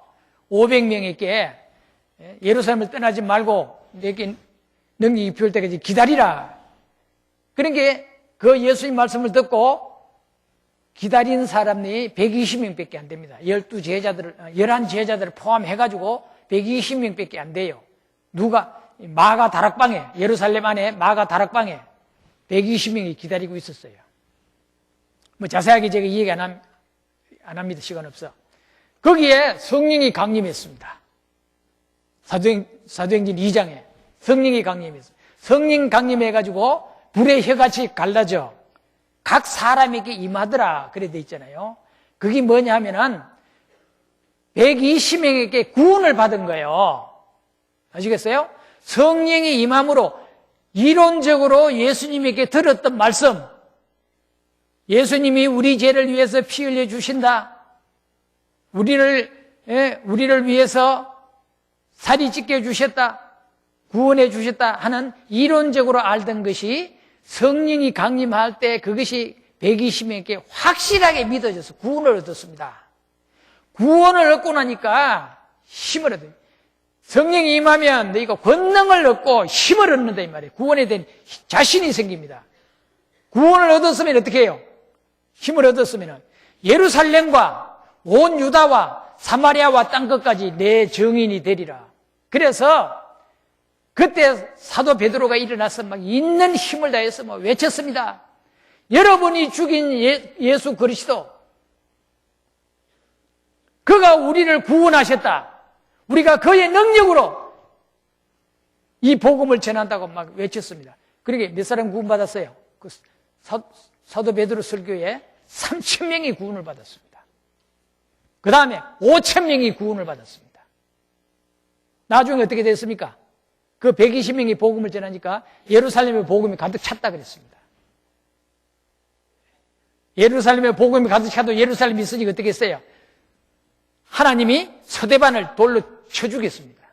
서대반을 돌로 쳐 죽이니까 복음 전하는 사람들이 깜짝 놀래가지고 흩어졌습니다. 예루살렘에서.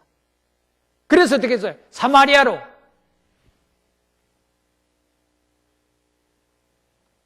그 다음에 점점 복음이 땅끝까지, 그래서 우리나라 대한민국까지 이 복음이 전해진 겁니다. 이 복음이 온 세상에 다 전파되면은 그제야 끝이 오리라. 그게 하나님의 약속입니다. 그래서 이 복음은 교회를 통해서, 구원받은 사람들의 교회를 통해서 복음이 전파되게끔 되어 있습니다. 그래서 우리가 이번에도 집회할 때요, 이 목사님 설교를 잘해가지고 구원받았다고 생각하면 그건 오산입니다. 교회가 없이 어떻게 이 목사님이 올 수 있겠으며, 기도 없이 저절로 되겠습니까? 봉사 없이, 전도해서 데려오는 사람 없이 되겠어요? 안 됩니다. 이 모든 것이 합력하여 선을 이루게 되는, 이게 하나님의 역사입니다. 그런데 이제 마지막으로 이 교회가 주님 공중에 재림할 때 교회가 들려 올라갑니다. 교회가 들려 올라간다. 성령이 올라가고 교회가 들려 올라가고, 그 교회가 들려 올라간다 말하는 구원받은 사람이 다 올라간다 그 말이에요. 건물을 가지고 교회를 안 그러잖아요. 구원받은 사람들. 그래서 그게 헬라 말로는 에클레시아라 그럽니다. 사람을 이주로 하는 성별된 자, 구별된 자, 그 무리를 가지고 교회라 그렇게 말합니다. 그런데 우리가 이제 복음을, 이 교회가 탄생했을 때 예수님께 딱 두 가지 의식을 줬어요. 구원을 받은 사람은 교회에서 반드시 침례를 행해야 된다. 침례를 줘야 된다. 이번에 구원받은 사람들 침례를 줘야 되는데요. 지금 침례가 날이 추워서 지금 감기 들까봐 못하고 있습니다. 이게 잘못된 거예요. 지금 우리 침례장 만들어 놓은 게 너무 커가지고 지금 물 대려면은요, 돈도 많이 들지만 시간도 엄청 가야 돼요. 왜 저렇게 크게 만드는지 모르겠어요. 교회에서 집회해가지고 구원받은 사람이 얼마나 많겠다. 수백 명이, 한 시간에도 수백 명이 침례 주고도 남을 수만 지 커요, 저게. 조만하게 해가지고 물도 금방 데우고 금방 받아가지고 따뜻하게 해서, 그 다음에 좀 더운 물도 들어오고 찬물도 들어오게 해가지고 간단하게 해가지고, 20명, 이번에 집회가 20명 구원받았다고 20명 구원받는 거예요. 20분이면 끝나요. 혼자가 한 팀이 해도 20분이면 째게 하는 거예요. 조만하게. 걔는 불평, 이 강대성이 이렇게 높으면 이 강대성 밑에 뜰보가 침례장을 만들었으면 제일 좋겠는데. 그거 한번 연구해 보세요. 우리 윤정원 집사님. 연구해 보세요. 진짜요. 왜냐하면 침례 받을 때 온 성도들이 딱 앉은 가운데서, 그렇잖아요. 일찍 해주고, 아침 일찍이 앉아 있고, 그러면 여기 이제 이 강대상만 저기다 갖다 놓고, 이거 요즘 배담 하나 눌리면요, 이 자동 시스템 대가 쫙 열리면서 침례장이 뜨고 올라옵니다. 할 수 있어요, 그거? 그렇죠. 김이 모락모락 나는 침례장이 열리면은, 그것이 침례 주고 주짝 가서 옷 갈아입고, 이쪽에 가서 옷 갈아입고. 그렇죠. 그렇게 성도들에게 박수 받아가면서, 환영받아가면서 침례 받으면 얼마나 좋겠어요. 그걸 지하실 구석에다 갖다 침례장을 만들어 놔가지고. 그러면 지나가는 사람들이 뭔 구경꾼인가 싶어서 이래 들여다보고. 하여튼, 한 연구해 보세요. 그 다음에 침례가 있고, 그 다음에 구원받은 사람은 반드시 성찬식을 해야 됩니다. 성찬식에 대한 의식을 줬습니다. 이 성찬식은 뭐예요? 구원받은 사람만 이 성찬식에 참여할 수가 있습니다. 구원 안 받은 사람 성찬식에 참여하면은 주의 몸을 범하는 죄가 있다 그랬습니다. 그래, 이 성찬식의 의미가 뭐예요? 저기 떡이 하나 있습니다. 이 떡도 이것도 지지 덮어놨네. 떡이 있는데 이 떡은 주님의 몸을 뜻하는 게 떡입니다. 그런데 우리는 여기에 떡을 만들었습니다. 다른데 많은 교회에서는요, 빵으로 가지고 성찬식을 하는데, 왜냐하면 성경에 빵으로 되어 있다고. 왜냐하면 이스라엘은 주식이 빵입니다. 그렇죠? 주식이 빵인 데는 당연히 빵으로 해야 되죠. 그럼 우리나라 주식은 쌀이 주식입니다. 그렇죠? 밥을 먹어야 살아, 우리는. 그런데 쌀을 솥에 넣고 삶으면 밥이 되죠. 그건 우리 육신의 양식이에요. 그런데 이 쌀이 밥이 되지 않고 떡이 되게 하려면 어떻게 해야 돼요? 방앗간에 가서 빻아야 돼. 가루로 바짝 부숴야 돼. 그건 뭘 가리킵니까? 우리가 하나가 되기 위해서, 주님 안에서 한 몸이 되기 위해서는요, 우리 개개인이 다 부서져야 됩니다. 잘난 것, 못난 것, 배운 것, 못 배운 것, 있는 것, 없는 것, 할 것 없이. 예? 솔직히 우리는 다 오합지졸들이 그렇죠? 이게 하나가 되기 위해서는 어떻게 돼요? 내가 부서져야 돼. 내가 죽어야 돼. 죽는다는 게 뭐예요? 부서지는 걸 말합니다. 내가 깨져야 됩니다. 내가 깨질 때 가루가 되고, 가루가 돼야 한 뭉치 떡덩어리를 만들 수가 있습니다. 한 덩어리 떡이 될 수 있습니다. 이게 뭐예요? 내가 살아있으면은 한 덩어리 떡에 뭉치질 않습니다. 따로 돌지요. 그러면 안 돼요. 그 주님의 뜻이 아니에요. 한 덩어리 떡이 되기 위해서는 내가 부서져야 된다는 거예요. 부서져서 그거를 치루다가 나서 스팀을 넣으면 아주 맛있는 한 덩어리 떡이 되어 있습니다. 이 떡이 되어 있습니다. 이걸 주님의 몸이라 그랬어요. 그래서 몸이 하나요. 예? 몸이 하나요. 고린도전서 10장 보시겠습니다.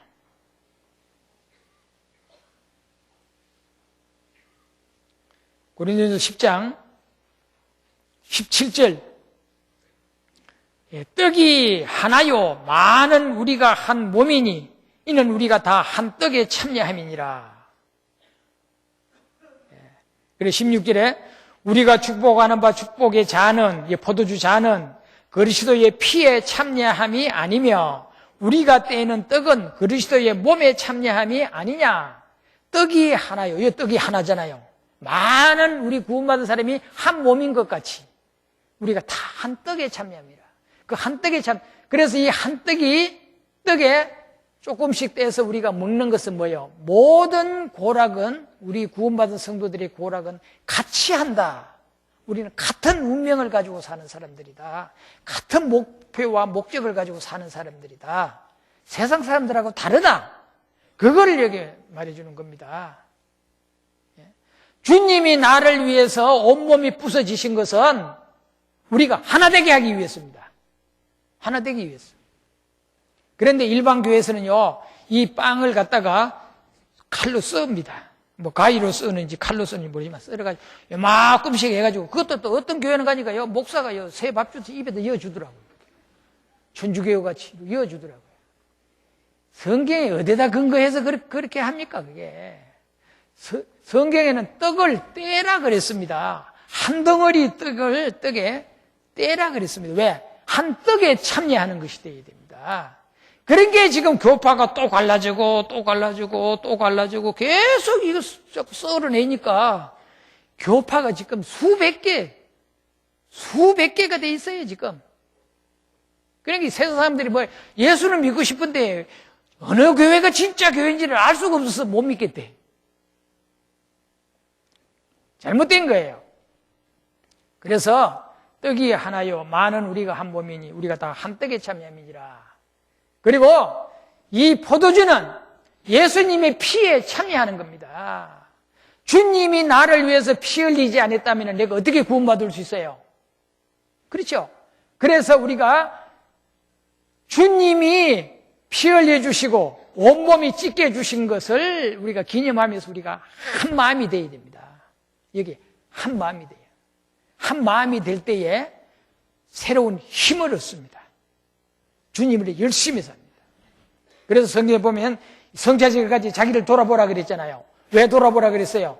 내가 지금까지 구원받은 사람답게 합당하게 살았는가? 살고 있는가? 그걸 돌아봐야 돼. 합당하게 못 살았으면 어떤 사람은 그러면 성찬식 참여 안 하는데 참여 안 하면 어떻게 하겠다는 거예요? 그러면 계속 그걸 삐뚤어지게 살겠다는 거예요? 어떤 사람도 부부간에 교회 오다가 집에서 개워올라 그러다가 한바닥 싸웠어. 속이 상했어. 그래 오늘 성찬식 참여 안 해. 그러면 선생님 참여 안 하면 선생님 끝나고 나서 집에 가 또 한바탕 해보겠다는 거예요? 예? 그러면 안 되죠. 잘못한 것이 있으면 주님 앞에 내놓고 용서를 빌어야 됩니다. 빌어야 돼요. 빌고 성찬식에 참여해야 돼. 하고 그 다음에 부부가 싸웠으면은 서로 사과해야 돼. 집에 가서 하든지 집에 맞추고 나가면서 하든지 사과해야 돼. 그렇게 해서 그리스도인이 하나라고 하는 것을 절대로 잊게 해서는 안 됩니다. 그 다음에 우리가 주의 죽으심을 오실 때까지 전하는 것이다. 마지막으로 주의 죽으심을 오실 때까지 전하는 것이다. 이 복음을 우리는 주님 오실 때 열심히 전해야 된다. 전해야 됩니다. 전하기 위해서는 온 성도들이 한 마음으로 각오를 하면은요, 더 힘있게 복음을 전파할 수 있는 그런 힘이 생깁니다. 그걸 위해서 성찬식을, 그래, 초대교회는 매일 가졌다가, 그 다음에 주일마다 가졌다가, 우리가 옛날에는요, 처음 초창기 우리 교회가 시작됐을 때는요, 매주 성찬식을 했었습니다. 그러다 이게 형식이 되니까 안 돼요. 구원받는 역사도 없는데 자꾸 성찬식을 자꾸 하면 그건 완전히 형식이잖아요. 폐습이잖아요. 그래서 우리가 큰 행사가 있을 때 이렇게 성찬식을 갖게 됩니다. 그래서 성찬식을 할 때, 이럴 때 여러분 떡을 막 한 덩어리 가지고 요기하려고 생각하고 떼지 마셔요. 얼른 떼고 옆으로 돌려주세요.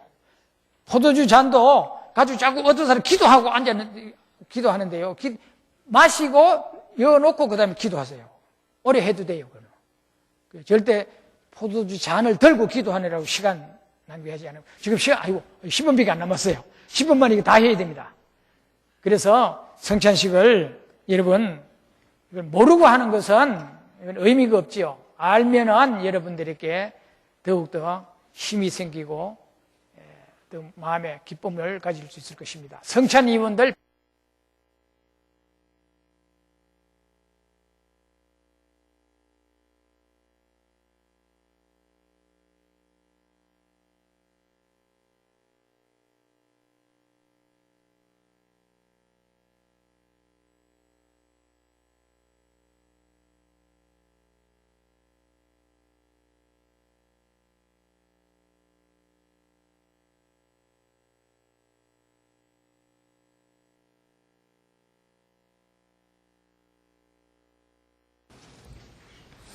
거룩하시고 사랑이 많으신 우리 아버지 하나님, 은혜에 감사를 드립니다.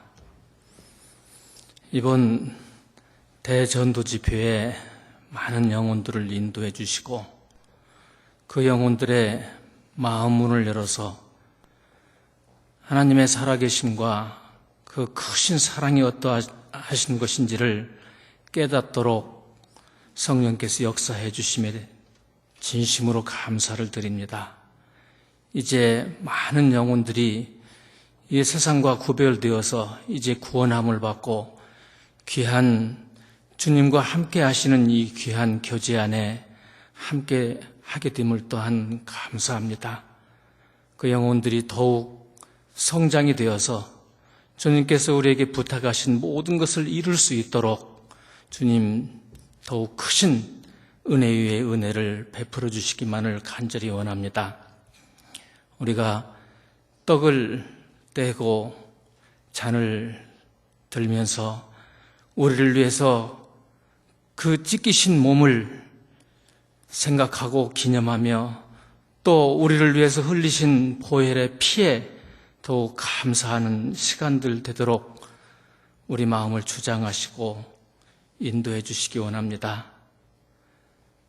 또 성령이 하나 되게 하신 것을 힘써 지켜서 주님께서 우리에게 부탁하신 전도의 사명을 다 이룰 수 있도록 온 교회가 주님의 부탁하신 그 전도의 사명과 또한 서로 사랑하라는 새 계명을 지키면서 살아갈 수 있는 주님 보시기에 합당한 귀한 우리 교회가 될 수 있도록 인도하시고 도와주시기만을 간절히 원합니다. 우리에게 더욱 크신 권능으로, 지혜로, 총명으로 또한 채워주시기 원합니다. 우리를 구원하신 예수 그리스도 이름 받들어 감사하며 기도드렸습니다. 아멘.